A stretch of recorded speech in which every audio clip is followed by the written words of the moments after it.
Diesel car के torquey nature और fuel efficiency के तो आप सब लोग ही फ़ैन हो गए। इनफैक्ट जो BS4 डीजल इंजन आते थे ना, उनकी रिलायबिलिटी की तो बात ही अलग थी।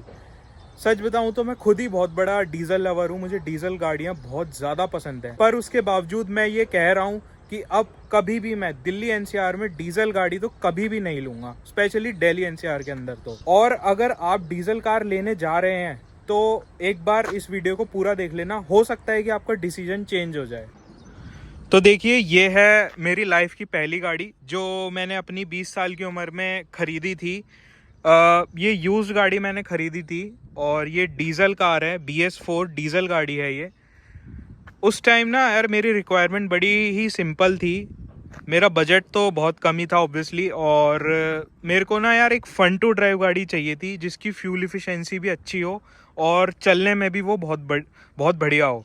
लकीली मुझे ये गाड़ी मिल गई थी और बहुत ही अच्छी कंडीशन में मिली थी ये गाड़ी उस टाइम। आज से 3-4 साल पहले मैंने ये गाड़ी ख़रीदी थी और ऑलमोस्ट 3 लाख रुपए इसके मैंने दिए थे उस टाइम। और आज जो है ये गाड़ी मैं ऑलमोस्ट 1,02,000 के आसपास चला चुका हूँ। मैं आपको एक बार दिखा भी देता हूँ, ठीक है। देखिए, और यार बड़े ही दुख के साथ मुझे कहना पड़ रहा है कि अब मैं इस गाड़ी को और नहीं रख पाऊँगा, क्योंकि इस गाड़ी को अब 10 साल हो जाएंगे कुछ महीने बाद। डिस्पाइट बीइंग आपकी गाड़ी की कंडीशन चाहे कैसी भी हो, लेकिन अगर आप दिल्ली NCR के अंदर रह रहे हैं और उस गाड़ी को अगर 10 साल होने वाले हैं या हो चुके हैं तो आप उसको नहीं चला पाओगे। क्यों? क्योंकि NGT के कुछ रूल्स ही ऐसे हैं। तो फिर बस मेरे पास यही 2 ऑप्शन बचेंगे कि या तो मैं इस गाड़ी को स्क्रैप कर दूं या फिर इस गाड़ी को मैं बाहर किसी और दूसरी स्टेट में भेज दूं, वहाँ पे इसको चला पाऊँ या किसी और को दे दूँ। तो वो तो पॉसिबल है नहीं क्योंकि मैं रहता हूँ गुड़गांव के अंदर, ठीक है। तो मेरे पास यही ऑप्शन बचता है कि या तो मुझे स्क्रैप करनी पड़ेगी या मुझे किसी डीलर को बहुत ही कम दाम में इसको निकालना पड़ेगा, और कोई इसके अलावा मेरे पास और कोई ऑप्शन है भी नहीं। बट पता है प्रॉब्लम क्या है? प्रॉब्लम ये नहीं है, प्रॉब्लम इससे भी बड़ी ये है कि क्योंकि ये BS4 गाड़ी है तो यार दिल्ली NCR के अंदर ना जब सर्दियों का मौसम आता है तो बार बार CAQM अथॉरिटी जो है ना, वो बार बार इस पे बैन लगा देती है BS4 डीजल गाड़ियों पे और BS3 पेट्रोल कार्स पे, क्योंकि उस टाइम AQI बढ़ चुका होता है और उनको ऐसा लगता है कि इन गाड़ियों से जो है वो AQI और ज़्यादा बढ़ जाता है। अब उसकी नॉलेज मुझे बहुत ज़्यादा तो नहीं है, बट यही है कि हम लोगों को काफ़ी सफ़र करना पड़ता है इस रूल की वजह से। और उन दिनों में अगर आप अपनी गाड़ी निकालते हो जब वो बैन लगे हुए होते हैं तो आपका 20,000 रुपये तक का चालान जो है वो काट दिया जाता है, जिसकी वजह से मेरे जैसे कई लोगों का काम बहुत ज़्यादा सफ़र करता है। सच बताऊं तो यार ये सब होता हुआ देखना मुझे और मेरे जैसे कई लोगों को काफ़ी ख़राब फील होता है, स्पेशली इन गाड़ियों के लिए जो कि यार इतनी बढ़िया गाड़ियाँ थी ये, ठीक है। सच बताऊं, और दूसरी बात ये, क्योंकि मैं एक कार लवर हूँ तो मैंने पूरी कोशिश रखी है कि इस गाड़ी को मैं अच्छी से अच्छी कंडीशन में रख पाऊँ। प्रॉपरली मैंने इसकी टाइमली सारी सर्विसेज करवाई हैं, जब जब इस गाड़ी ने जो भी काम मांगा मैंने सब करवाया। इसने क्लच का भी काम मांगा था तो मैंने क्लच भी इसकी क्लच भी रिप्लेस करवाई थी, ठीक है। और कंडीशन आप देख ही सकते हैं, कंडीशन कितनी अच्छी रखने की कोशिश करी है मैंने गाड़ी की। और इनफैक्ट मेंटेनेंस तो मैं करवाता ही रहता था, ठीक है, लेकिन चलाता भी इसको प्यार से ही था, ज़्यादा इसको रफ यूज़ नहीं करता था मैं, ठीक है। और मज़े लेने होते तो कभी कभी मज़े भी ले लेता था। और सच बताऊं तो ये गाड़ी मेरे को इतनी ज़्यादा बढ़िया लगती है, इतनी ज़्यादा बढ़िया लगती है, चाहे वो इसकी हैंडलिंग हो गई, इसकी स्टेबिलिटी हो गई, इसकी इंजन पावर हो गई। TDCI डीजल इंजन इसमें आता था, ठीक है, लगभग 100 bhp और 215 Nm का इसमें टॉर्क आता था। और यार उसके बावजूद भी ना ये 18, 19, 20 की आराम से माइलेज दे देती थी सिटी के अंदर। तो मुझे इस गाड़ी से कोई कंप्लेंट थी ही नहीं, लेकिन वही है ना, अब ज़बरदस्ती इस गाड़ी को मुझे बाय बाय बोलना पड़ेगा और कोई दूसरी गाड़ी अब लेनी पड़ेगी, वही है। पर पता है बात क्या है, डीजल इंजन में क्यों नहीं लूँगा अब कभी भी, क्योंकि ना यार एक तो गवर्नमेंट की पॉलिसी कुछ ऐसी बन चुकी है जिसकी वजह से मेरे को डीजल का जो फ्यूचर है ना डीजल गाड़ियों का, वो मुझे साफ नहीं दिखता है बिल्कुल भी, ठीक है। सेकंड, अब क्योंकि BS6 डीजल इंजन्स आ रहे हैं तो आप कभी भी ना उनके ओनर से जाके पूछना कि आप सेटिस्फाइड हो, आपको बहुत कमी जो है ना वो 100% का आपको आंसर मिलेगा कि हाँ भाई हम 100% सेटिस्फाइड हैं, ऐसा बहुत कम ही होगा। क्यों?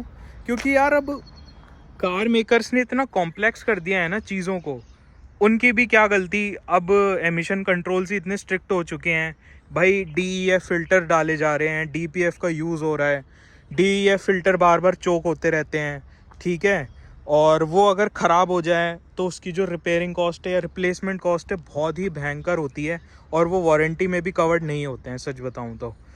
DPF का बार बार झंझट होता है, बार बार उसमें यूरिया डलवाना पड़ता है, ठीक है। तो एक तरीके की सिरदर्दी हो चुकी है अब वो BS6 गाड़ियाँ। एक जो कहते हैं ना कि BS6 इंजन्स को घोट दिया है अब, तो वो चीज़ इसमें नहीं थी, तब ये काफ़ी खुल के चलती थी ये गाड़ी। और तो और बार बार उसमें रीजनरेशन भी करता रहना पड़ता है, तो ये सब चीज़ें आ चुकी हैं। पर से पता है क्या है, इन सब सिचुएशंस के चलते हुए जब भी मैं इस गाड़ी को निकालने की भी अगर कोशिश करता हूँ ना, तो डीलर्स जो है वो इतना फ़ायदा उठाते हैं ऐसी सिचुएशन का। वो मेरे को कहते हैं कि हम तो इसकी आपको बस स्क्रैप वैल्यू ही दे पाएंगे, क्योंकि इसको 10 साल होने वाले हैं, प्लस ये फोर्ड है, तो वैसी भी कोई रीसेल वैल्यू है नहीं इस गाड़ी की, ये वो। तो यार ये सब सुन के ना मेरे को काफ़ी दुख होता है इस गाड़ी के लिए। तो अगर आप डीजल गाड़ी लेना चाह रहे हैं ना, तो मेरे ख्याल से इन पॉइंट्स को एक बार कंसिडर कर लेना लेने से पहले, क्या पता हो सके आपका डिसीजन चेंज हो जाए।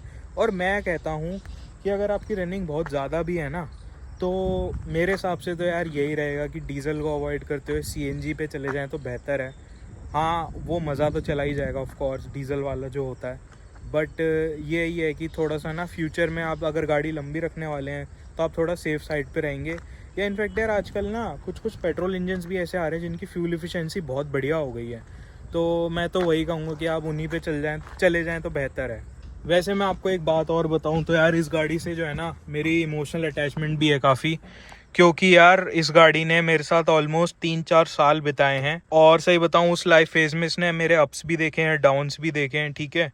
मेरी पूरी कॉलेज लाइफ देखी है यार इस गाड़ी ने, तो बड़ा ही दुख हो रहा है मेरे को अब इस गाड़ी को निकालते हुए, बट क्या करूं, मेरे पास और कोई ऑप्शन भी नहीं है। और सच बताऊं ना यार, तो ये गाड़ी से मैं इतना ज़्यादा मतलब प्यार करता हूँ ना इस गाड़ी से, मुझे ये गाड़ी बहुत ज़्यादा पसंद है। इस गाड़ी को चलाने में जितना मज़ा मेरे को आता है ना, उतना बड़ी बड़ी गाड़ियों में और लग्जरी कार्स में भी नहीं आता है यार। इस गाड़ी की बात ही अलग थी, एकदम पॉकेट रॉकेट कार थी है, बहुत ही ना खुल के मैं इसे चला पाता था, एकदम फ्री जिसे कहते हैं ना, कोई टेंशन ही नहीं होती थी। मैंने इस गाड़ी के साथ 3-4 साल बिताए हैं, तो मैं एक बात तो समझ गया कि हाँ यार ये इंजन ना रिलायबल बहुत है, इसमें कोई भी दिक्कत नहीं आती, इसको कैसे भी चलाओ। बस मेंटेनेंस मैंने इसकी टाइमली करवाई है, और बस बाकी तो यार सब कुछ, इसका AC हो गया, चाहे इसका सब कुछ हो गया, इसकी इंजन हो गया, इसकी पावर टॉर्क वगैरह सब कुछ हो गया, सब बहुत बढ़िया है यार। इनफैक्ट अभी भी मैं आपको दिखाऊं तो इसका एवरेज 17.5 के आसपास आ रहा है, ठीक है। कई दिन से ये गाड़ी खड़ी हुई थी मैं आपको बताऊं, तो इस वजह से भी हो सकता है, बट ये मेरे को आसानी से 18-19 का एवरेज दे देती है टैंक टू टैंक। बट यार बात वही है कि अब ये गाड़ी तो अब आती नहीं, स्पेशली BS4 गाड़ियाँ ही अब आती नहीं, BS6 आती हैं, और BS6 डीजल इंजन में वो बात तो रही नहीं। प्लस रिलायबिलिटी मेरे लिए एक ज़्यादा बड़ा फैक्टर है फन टू ड्राइव फैक्टर से, तो वो देखते हुए तो यार मैं जो है BS6 डीजल इंजन पे जाना पसंद अब नहीं करूँगा, स्पेशली गवर्नमेंट की ऐसी ऐसी पॉलिसीज़ निकल करके आ रही हैं। तो ये था, हो सकता है कि यार आपका अपना ओपिनियन हो, इस वीडियो में मैंने अपना ओपिनियन दिया है, तो ऑब्वियसली सबका ओपिनियन अलग अलग हो सकता है, बट कुछ ऐसे पॉइंट्स थे जिसकी वजह से मैंने आपको बताने की कोशिश करी कि क्यों अब मैं डीजल इंजन नहीं लूँगा डेली NCR के अंदर। आई होप आपको ये वीडियो अच्छी लगी होगी। अगर आपको ये वीडियो अच्छी लगी हो तो आप लाइक कर सकते हैं, शेयर कर सकते हैं, सब्सक्राइब कर सकते हैं। Thanks for watching. बढ़िया गाड़ी थी यार।